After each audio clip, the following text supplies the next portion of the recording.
It wasn't just a military capture. It was a death sentence written in the cold, efficient ink of Nazi bureaucracy. How did three of the most vital Allied agents in France, men guarded by the most sophisticated codes and survival training, find themselves in a sun-bleached cell, waiting for the break of dawn to face a firing squad? Why did the massive machinery of the Allied High Command, a system built on the very idea of rescue and resistance, suddenly decide that these lives were no longer worth the risk? And why did the people meant to be their protectors become the ones who signed their names into the ledger of collateral damage? But history got it wrong. The cameras were never there to capture the woman standing in the dust outside the prison walls. She was Christina Skarbek, known to the British as Christine Granville, and to the men in power, she was an inconvenient outsider, a woman whose warnings were ignored because she didn't fit the rigid mold of a soldier. While the generals in London toasted to the coming liberation, Christine stood in the shadows of Digne, realizing the system had already abandoned her friends to the earth. Why did the powerful system ignore the only tactic that could save them? The answer wasn't in the classified vaults, but in the hands of the underdog. August 13th, 1944. The sky over Digne-les-Bains is a cruel, mocking blue. It is the kind of heat that doesn't just sit on the skin, it vibrates in the lungs. In the town square, the French sun beats down on the cobblestones, but inside the Villa Gobert, the local headquarters of the Gestapo, the air is refrigerated by stone and fear. Inside a cell that smells of old mildew and the copper tang of dried blood, Francis Camertz sits. He is the leader of the jockey circuit, a man who has spent years weaving a web of sabotage across the jagged peaks of the Alps. Beside him sit Zan Fielding and a French officer. They are not just soldiers, they are the living memory of the resistance. Their minds hold the locations of every parachute drop, the names of every safe house, and the timing of the coming uprising. But the system has a fatal flaw. It is built on the assumption that the machine is more important than the parts. In London, the Special Operations Executive, the SOE, operates with the detached logic of an insurance firm. Their manual is a testament to the calculated loss. When an agent is swept up in a routine sweep, the protocol is not rescue. It is cauterization. The handlers at Baker Street look at the map and see 3 pins that have turned red. To them, the black box of the mission has failed. The input was training and money. The output was a Gestapo cell. Therefore, the circuit is closed. The British leadership adopts a stance of crystallized arrogance. A high-ranking colonel in a wood-paneled office in London sips his tea and delivers the verdict. We do not gamble an entire regional network on a rescue attempt that has a 99% chance of ending in a massacre. The mission is the priority. The men are spent. They claim that the fortress at Digne is impenetrable because the manual says so.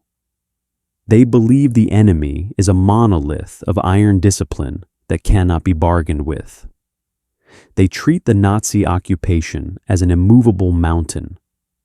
But outside the prison, standing in a cloud of dust kicked up by a passing German truck, is the one variable the manual didn't account for. How did it happen? How did the ghost of the Alps, Francis Camertz, end up in a cage? The mechanism of their downfall was not a grand betrayal or a complex double cross. It was the fatal flaw of routine. The German occupation machine works like a mesh screen. It doesn't look for the big fish. It simply waits for the one small hole in the traveler's logic. As Kammertz and his team drove toward Digne, they encountered a simple roadblock. It was a tripwire tactic. The German guards weren't looking for spies. They were looking for anomalies. A nervous glance. A slightly too new set of identification papers. A car traveling a route that didn't match its stated destination. The black box of the capture is simple. Input. The agents drive into a zone of heightened paranoia. The mechanic, a bored conscript, notices the driver's hands are shaking a biological betrayal. He orders them out. He finds the stacks of French francs hidden in the door panels. Output. The system of the Third Reich snaps shut like a rusted bear trap. Within minutes, the three men are stripped of their identities and their agency. They are no longer the jockey circuit. They are prisoners 82, 83, and 84. The machine has betrayed them because they forgot that even the most elite operative is still a creature of flesh and nerves. While the Gestapo officers celebrate their catch with schnapps and cigarettes, and while the British commanders in London prepare the paperwork to declare these men missing, presumed dead, a quiet confidence begins to stir in the shadows. Christine Granville is not a general. She is not a strategist sitting in a bunker. She is a woman who has survived the invasion of her own country, Poland, by learning to read the human heart better than any code book. She knows what the experts don't. The Gestapo isn't a machine. It is a collection of men, and men are fragile. She has already begun her work while the others are still grieving. She doesn't ask for permission from the local resistance leaders. She knows they will say what the British said. It's suicide. We don't have the guns. We don't have the men. She stands in the dark, watching the guards rotate. She notices the way the young ones look at the horizon, terrified of the Allied paratroopers they believe are hidden in every shadow. She hears the way the officers talk about the coming end of the war, a mixture of bravado and the frantic desire to survive the peace. She sees the Goliath of the Third Reich, and she doesn't see armor. She sees a giant with a headache, looking for a way out. Christine approaches the resistance commander, a man hardened by years of mountain warfare. He looks at her, a woman with no rank, no uniform, and mocks the idea of a rescue. You want to walk into the lion's den with a smile? You'll be dead before you reach the gate. She doesn't argue. She doesn't use the military jargon of flanking maneuvers or suppression fire. She simply holds the silence. She knows that the loudest voice in the room is often the one that has nothing left to say. The clock is a predator. The sun is setting on August 13th, and the execution is scheduled for the first light of dawn. The British have walked away. The resistance has turned its back. But Christine Granville is already in the dark, holding the silence that will save them. She has one chance to break the machine, and it will require her to bleed. August 14th, 1944. 4 a.m. The silence inside the cell is no longer heavy. It is hollow. In these final hours, the mind does a strange thing. It stops focusing on the grand cause or the glory of the mission. Instead, Francis Kammertz finds himself staring at a crack in the plaster, or the way the moonlight catches a single speck of dust. He knows the ritual that is coming, the rattling of the keys, the short walk to the courtyard, the cold morning air hitting his lungs one last time before the lead follows. But while the three men prepare their souls for the end, the woman the world forgot is already rewriting the script. Christine Granville does not approach the prison with a grenade or a submachine gun. She knows that against the system of the Gestapo, steel is a weak currency. To the German command, a raid is just a tactical problem to be solved with more soldiers. They understand violence. They expect it. But they do not expect a woman to walk directly into their jaws, armed with nothing but a smile and a terrifying secret. The gate of the Villa Gobert creaks open. The guard on duty, a man named Max Wayham, looks at the woman standing there. She is elegant, despite the dust of the road. She looks like she belongs in a ballroom, not a police station in a war zone. This is the crystallized arrogance of the occupier. Wayham sees a pretty girl and immediately assumes he is the one in control. He treats her presence as a distraction, a brief moment of entertainment before the morning's grim business. He mocks her. He tells her the prisoners are already as good as dead. He sneers at her plea for their release, believing that the manual of occupation protects him from any consequence. He thinks he is the master of this room, but he has fatally underestimated his opponent. It isn't a lack of firepower that makes Christine dangerous. It is her cognitive bridge. Before the war, Christine was a woman of the world, an outsider who lived in the cracks of European society. She understands the one thing that terrifies the Nazi mind more than a bullet: impurity. The Third Reich is an empire obsessed with the keine clean and the tie sterile. They view the world through a lens of biological hygiene, and it is here, in the biology of the human body, that Christine finds her weapon. While the guards laugh, Christine feels the copper taste of her own blood. In the shadows of the hallway, she has bitten the sides of her tongue hard until the skin split and the viscous fluid filled her mouth. She isn't just acting. She is forcing her body to betray its own health, to create a facade of death. As she enters the office of the commandant, she doesn't beg, she collapses.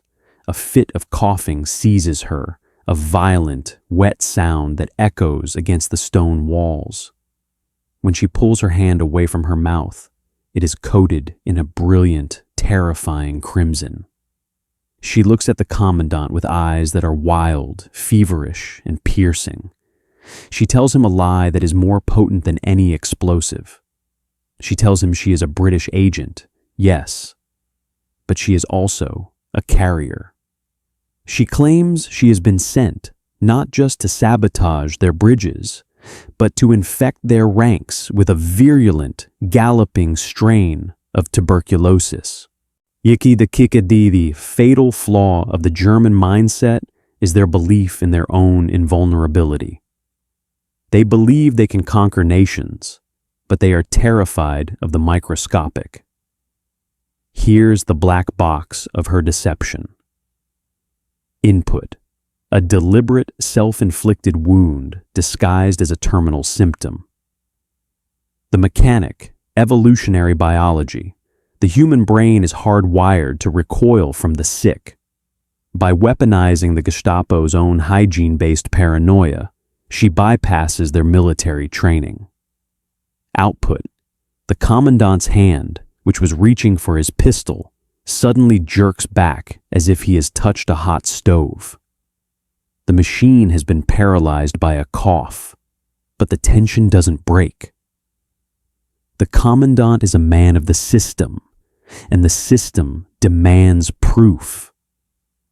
He orders his men to stand back, but he keeps his eyes on her. He is looking for a crack in the performance. He believes his sterile environment and his rank will protect him from the ghosts of the resistance. He treats her illness as a nuisance to be managed, but he is ignoring the hammer. Behind her feverish eyes, Christine is counting the seconds. She knows that the Allied forces are closing in on the town. She knows that the German retreat is becoming a rout. The commandant scoffs at her warnings, believing his garrison can hold Digne until the winter. He treats the distant rumble of artillery as a minor atmospheric disturbance. But he has fatally underestimated the reality on the ground. It isn't a thunderstorm on the horizon. It is the sound of 1,000 men who have no intention of taking prisoners. While he worries about a drop of blood on his desk, the world he built is already on fire. In the cell, Francis Commerz hears the coughing. He doesn't recognize it as a signal. He only hears a woman in pain. He feels a surge of pity, a final human connection before his execution. He doesn't know that just a few feet away, Christine is locked in a psychological duel. She leans over the commandant's desk, her voice a rasping whisper. She tells him that the Allies are already in the hills. She tells him that if he executes the British agents now, he will be the first man hanged when the town falls. But if he lets them go, if he helps her, she can ensure his safety. She can give him the clean exit he so desperately craves. The commandant looks at the blood on the floor. He looks at the woman who seems to be dying in front of him. For the first time, the system fails him. The manual has no entry for this.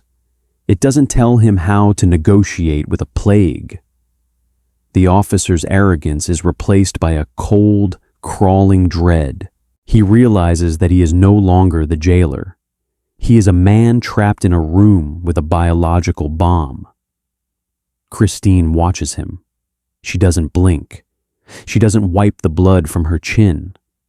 She waits for the moment the machine breaks. The sun is beginning to touch the tops of the mountains. The time for the firing squad has arrived. The guards are standing in the courtyard, their rifles cold in their hands, waiting for the order. But inside the office, there is only the sound of a man's frantic breathing and the quiet, steady drip of blood hitting the floor. The commandant's fountain pen hovers over the paper, a small silver nib that carries the weight of 3 lives. In this moment, time doesn't just slow down, it curdles. You can hear the scratching of a cicada against the window screen. You can hear the heavy, wet rattle in Christine's chest, a sound she has willed into existence through the sheer force of her own agony. The officer looks at the blood on his desk. He looks at the death manifesting in the woman before him. To a man who serves a regime built on the myth of the Übermensch, this isn't just a sick woman. She is a crack in the mirror. She is the terrifying reality of human fragility. He signs. The sound of the key in the heavy iron lock of the basement cell is the loudest thing Francis Commerz has ever heard. He stands as the door groans open, expecting the rough hands of the execution squad. He expects the blindfold. Instead, he sees the light. He walks out into the blinding glare of the August sun, his eyes stinging. He sees the German guards, the men who were laughing an hour ago now, standing in a hollow circle, their faces pale, their rifles held like useless sticks. And there, standing by the gate, is Christine. She isn't cheering. She isn't crying. She is leaning against the stone wall, her face a mask of exhaustion, wiping a thin trail of crimson from her lip. She looks at the men she has brought back from the edge of the abyss, and for a second, there is a flicker of the girl she used to be, the Polish countess who lived for the thrill of the mountain air. But as they drive away from the Via Gaubert, leaving the paralyzed Gestapo in their wake, the silence returns. It is the silence of a debt that can never be repaid. Kammertz looks at her and realizes that while they were preparing to die for a cause, she was willing to mutilate her own body to save the individuals. The system had abandoned them, but the woman had refused to let go. If you believe that stories like Christine Granville's deserve to be remembered, please like and subscribe to help us keep these voices alive. June 1952. London. The war has been over for 7 years. The rubble has been cleared from the streets, and the system has reinvented itself once again. The men Christine saved have moved on. Francis Kammertz is a decorated hero, a man of standing and influence. The halls of power are open to the architects of victory. But the woman who bled in a Gestapo office to buy their freedom is nowhere to be found in the victory parades. Christina Skarbek, the woman the British called their favorite spy, walks down the cramped hallway of the Shelbourne Hotel in Earl's Court. It is a cheap, drafty place that smells of boiled cabbage and damp carpets. She is no longer an operative. She is a stewardess for the Union Castle line, serving tea to passengers who don't even know her name. Her medals, the George Medal, the OBE, the Croix de Guerre, are not on display. They are tucked away in a battered suitcase under her bed, alongside a few fading photographs of the mountains she can never return to. Poland is gone, swallowed by a new empire, and the British government she served has found her to be inconvenient. The bitter aftertaste of her victory is the realization that the system only loves its underdogs when they are useful. In the shadows of war, she was a goddess of the resistance. In the light of peace, she is a displaced person with a difficult accent and a history that makes the bureaucrats uncomfortable.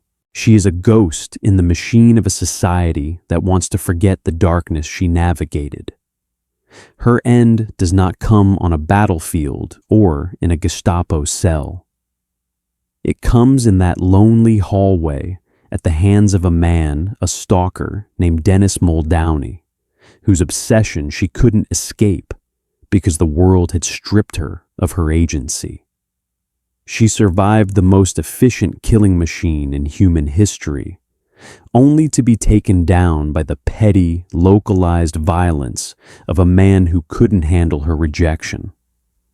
The paradox of the hero is that they are often destroyed by the very peace they fought to create. As we look at the world today, we must ask ourselves, do we still discard the souls who save us?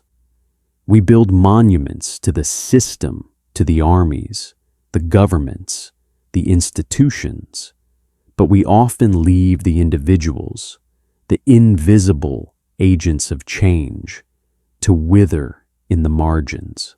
We celebrate the victory, but we ignore the cost paid by those who were never meant to be part of the plan. Christine Granville's story is a mirror. It reflects our own habit of valuing the machine over the human spirit. It reminds us that the greatest acts of courage don't always happen on the front lines. They happen in the quiet, bloody moments when a single person decides that the manual is wrong. She saved the lives of men who shaped the post-war world, but the world didn't have room for her. It is a debt that remains unpaid, a silence that we must finally break. We have synthesized this narrative from reputable historical archives and verified sources. However, the fog of war often extends to the history books. If you spot any inaccuracies or have additional details to share, please correct us in the comments. We strive for the absolute truth, and your knowledge helps us get there. Thank you for keeping history alive.